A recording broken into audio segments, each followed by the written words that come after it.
This environmental catastrophe bearing down on us. I keep hearing that we're killing the earth. How dare you?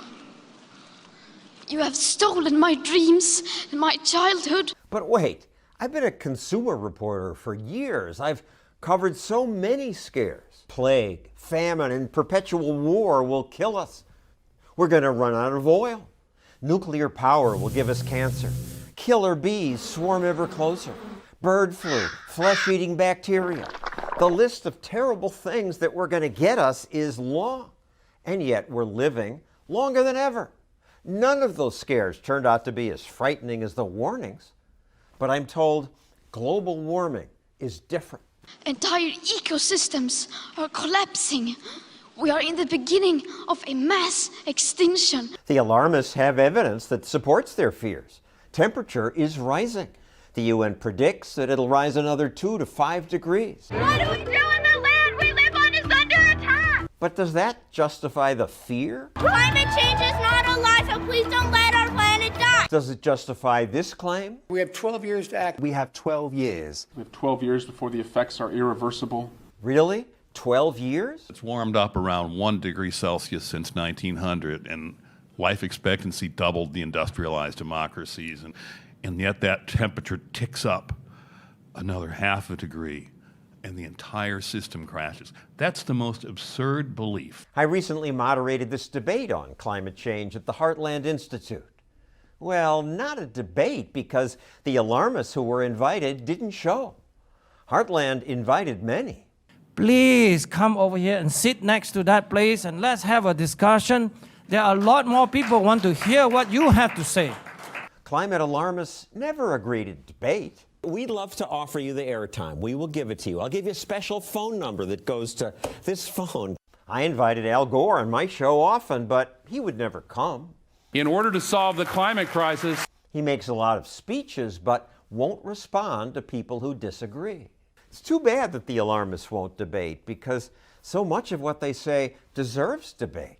The world is going to end in 12 years if we don't address climate change. 12 years. Well, and in 12 years, it'll be 12 more years. David Legates is a professor of climatology at the University of Delaware. Pat Michaels is former president of the American Association of State Climatologists. Willie Soon is an astrophysicist. It's all about arm waving, it's about emotion, about sending out kids in protest. We have nothing to do with the science. This group pointed out that even if the planet warms by 5 degrees, humans can adjust. People in Holland did years ago. They said, we're going to adapt to the fact that we're a low-lying country, and we're going to build these dikes, and we're going to build these pumps. Are you telling me that the people in Miami are so dumb that they're just going to sit there and drown? You acknowledge, though, the water is rising. Yes, the water has been rising for approximately 20,000 years and probably will continue. But we can adapt, like Holland has, except the alarmists say hurricanes and other storms are getting worse.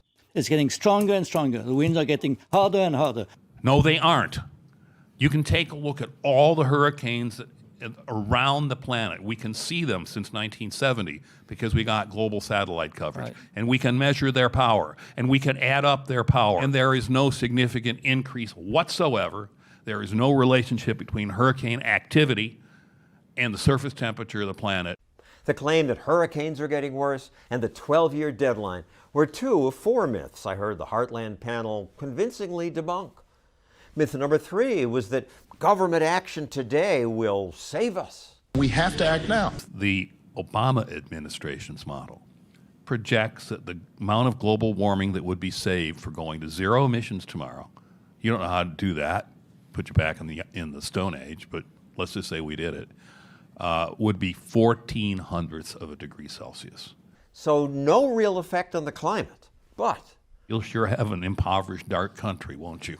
Myth number 4, the idea that carbon dioxide is carbon pollution that just does harm and threatens the food supply. There are places on Earth where it is just greening up like crazy. So if you're really concerned about the plants, more carbon dioxide makes them not just grow faster, but also makes them more water efficient. Carbon dioxide is a greenhouse gas, but it also helps feed the world. A lot of people pretend to know about climate, pretend to have studied it, pretend to come up with these answers, and then make these proclamations to scare you so that you'll do what we want you to do. But if what the alarmists say is not true, why would the International Panel on Climate Change, the United Nations, go along with the exaggerations? Governments like control. Most governments want to keep control, and most governments get bigger and bigger over time. IPCC does stand for Intergovernmental Panel on Climate Change. Carbon dioxide becomes that molecule by which we can take control of your lives, of your efforts, and everything that goes on. Are they right? It's confusing when there are so many serious people who are so worried. I wish there were a real debate. Why won't the other side debate? I hope you like these videos. They're free, but they're not cheap. Please help us make more. Click on this button.